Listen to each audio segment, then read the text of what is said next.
আপনি কি কখনো এমন কোনো পরিস্থিতির মুখোমুখি হয়েছেন যেখানে মনে হয়েছে একজন বিবাহিত নারী আপনার সঙ্গে অন্যদের তুলনায় একটু আলাদা আচরণ করছেন?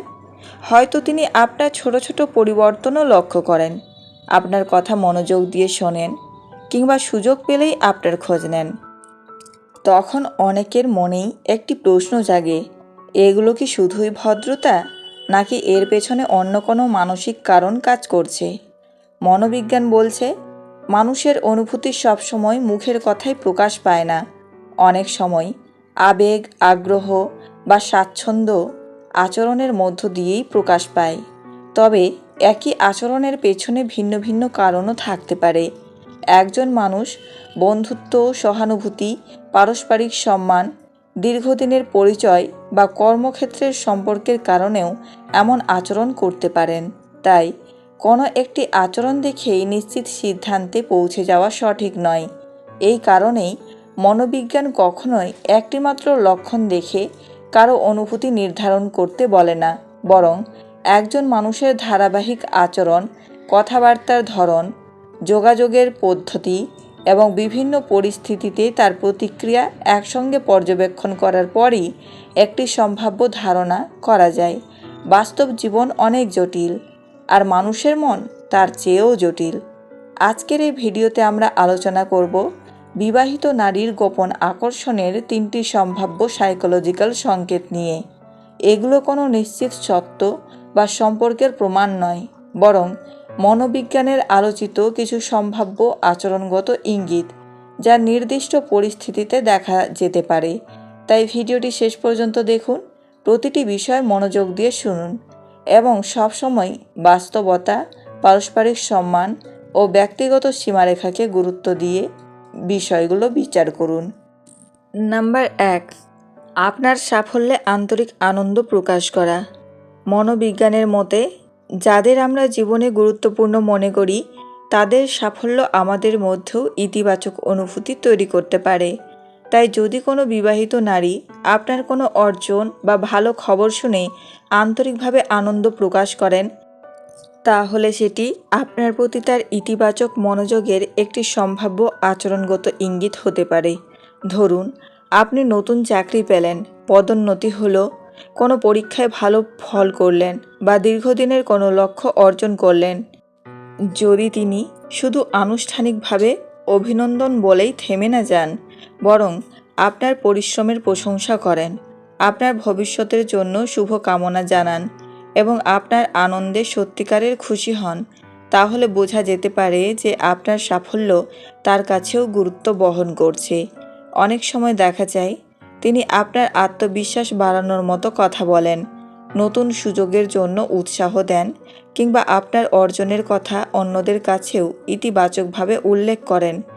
আপনি কোনো কঠিন সময় পার করে সফল হলে তিনি সেই সংগ্রামের কথাও মনে রাখেন এবং বলেন, আপনি পরিশ্রম করেছিলেন, তাই এই সাফল্য প্রাপ্য।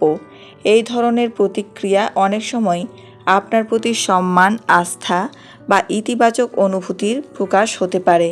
তবে এখানে একটি বিষয় অবশ্যই মনে রাখতে হবে, কারো সাফল্যে আনন্দ প্রকাশ করা সবসময় রোমান্টিক আকর্ষণের প্রমাণ নয়।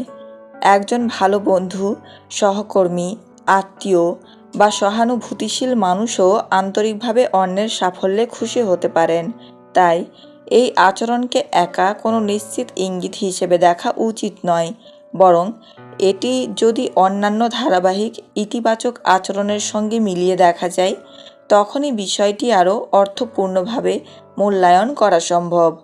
নাম্বার 2, আপনার ব্যক্তিগত জীবন সম্পর্কে স্বাভাবিক কৌতূহল দেখানো। মনোবিজ্ঞানের দৃষ্টিতে, যখন কোনো মানুষ আরেকজনকে আরও ভালোভাবে বুঝতে চান, তখন তার ব্যক্তিগত জীবন, পছন্দ অপছন্দ, লক্ষ্য বা দৈনন্দিন জীবন সম্পর্কে জানার আগ্রহ স্বাভাবিকভাবেই বাড়তে পারে। তাই যদি কোনো বিবাহিত নারী সম্মানজনক ও স্বাভাবিক উপায়ে আপনার ব্যক্তিগত জীবন সম্পর্কে জানতে চান, তাহলে সেটি আপনার প্রতি তার আগ্রহের একটি সম্ভাব্য আচরণগত ইঙ্গিত হতে পারে। ধরুন, তিনি মাঝে মধ্যে জানতে চান আপনার শখ কী, অবসর সময় কিভাবে কাটলো, ভবিষ্যতে কি করতে চান, কোন ধরনের কাজ আপনার ভালো লাগে বা আপনার জীবনের লক্ষ্য কী। আবার হয়তো তিনি জানতে চান আপনার পরিবার কেমন আছে, আপনার দিন কেমন কাটলো, বা কোনো গুরুত্বপূর্ণ কাজ শেষ হলো কি না। এই ধরনের প্রশ্ন অনেক সময় বোঝায় যে তিনি আপনাকে একজন মানুষ হিসেবে আরও ভালোভাবে বুঝতে আগ্রহী। অনেক সময় দেখা যায় আপনি আগে কোনো বিষয়ের কথা বলেছিলেন, পরে তিনি সেটি আবার মনে করে সেই প্রসঙ্গ তোলেন।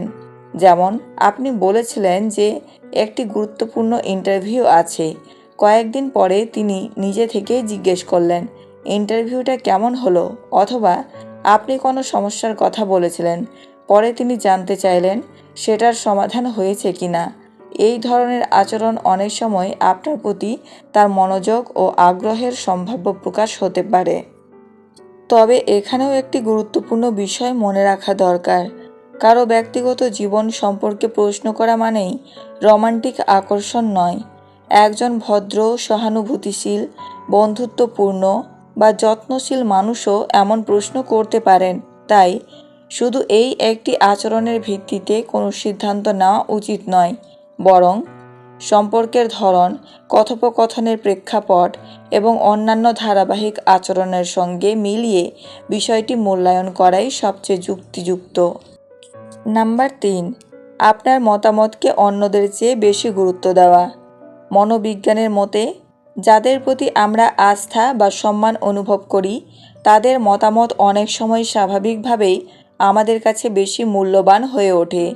তাই যদি কোনো বিবাহিত নারী বিভিন্ন বিষয়ে অন্যদের পাশাপাশি আপনার মতামতও বিশেষভাবে জানতে চান বা আপনার পরামর্শকে গুরুত্ব দিয়ে বিবেচনা করেন, তাহলে এটি আপনার প্রতি তার বিশেষ আস্থা বা ইতিবাচক মনোযোগের একটি সম্ভাব্য আচরণগত ইঙ্গিত হতে পারে। ধরুন, তিনি কোনো গুরুত্বপূর্ণ সিদ্ধান্ত নেওয়ার আগে আপনার মতামত জানতে চাইলেন, অথবা কোনো বিষয় নিয়ে আলোচনা করার সময় বললেন, আপনার কি মনে হয়, কিংবা অন্যরা কিছু বলার পর তিনি বিশেষভাবে আপনার মতামত শোনার অপেক্ষা করলেন। এই ধরনের আচরণ অনেক সময় বোঝায় যে তিনি আপনার বিচার বুদ্ধি ও দৃষ্টিভঙ্গিকে মূল্য দেন। অনেক সময় দেখা যায় আপনি কোনো পরামর্শ দেওয়ার পর তিনি সেটি গুরুত্ব দিয়ে ভেবে দেখেন বা পরে জানান যে আপনার কথাটি তার কাজে লেগেছে। আবার কোনো আলোচনায় সবাই ভিন্ন মত দিলেও তিনি আপনার যুক্তিগুলো মনোযোগ দিয়ে শোনেন এবং সেগুলো নিয়ে আলাদাভাবে ভাবেন। মনোবিজ্ঞানের দৃষ্টিতে একজন মানুষের মতামতকে বারবার গুরুত্ব দেওয়া তার প্রতি আস্থা, সম্মান বা মানসিক গুরুত্বের একটি সম্ভাব্য প্রকাশ হতে পারে। তবে এখানে একটি বিষয় অবশ্যই মনে রাখতে হবে, কারো মতামতকে গুরুত্ব দেওয়া মানেই রোমান্টিক আকর্ষণ নয়। তিনি আপনার অভিজ্ঞতা, জ্ঞান, ব্যক্তিত্ব বা সিদ্ধান্ত নেওয়ার ক্ষমতার প্রতি সম্মান থেকেও এমন আচরণ করতে পারেন। তাই শুধু এই একটি আচরণের উপর ভিত্তি করে কোনো সম্পর্ক বা অনুভূতির সম্পর্কে নিশ্চিত সিদ্ধান্তে পৌঁছানো উচিত নয়, বরং এটি যদি অন্যান্য ধারাবাহিক আচরণের সঙ্গে মিলিয়ে দেখা যায়, তখনই বিষয়টি আরও বাস্তবসম্মতভাবে মূল্যায়ন করা সম্ভব। আজ আমরা আলোচনা করলাম বিবাহিত নারীর গোপন আকর্ষণের 3টি সম্ভাব্য সাইকোলজিক্যাল সংকেত। তবে একটি বিষয় সবসময় মনে রাখবেন, মনোবিজ্ঞান কখনোই বলে না যে একটি বা দুটি আচরণ দেখেই কারো মনের অনুভূতি নিশ্চিতভাবে বুঝে ফেলা সম্ভব। মানুষের আচরণ নানা কারণেই পরিবর্তিত হতে পারে। ভদ্রতা, বন্ধুত্ব, সহানুভূতি, পারস্পরিক সম্মান, কর্মক্ষেত্রের সম্পর্ক বা ব্যক্তিগত স্বভাব, এসব কারণেও একই ধরনের আচরণ দেখা যেতে পারে। তাই বাস্তব জীবনে কারো আচরণকে ভুলভাবে ব্যাখ্যা করা বা অনুমানের ভিত্তিতে কোনো সিদ্ধান্ত নেওয়া থেকে বিরত থাকুন। একজন মানুষের প্রতি সত্যিকারের সম্মান দেখানোর অর্থ হলো তার ব্যক্তিগত সীমারেখা, স্বাধীনতা এবং সিদ্ধান্তকে সম্মান করা। সুস্থ ও সুন্দর সম্পর্ক সবসময় পারস্পরিক সম্মান, বিশ্বাস, খোলামেলা যোগাযোগ এবং স্পষ্ট সম্মতির ওপর প্রতিষ্ঠিত হয়।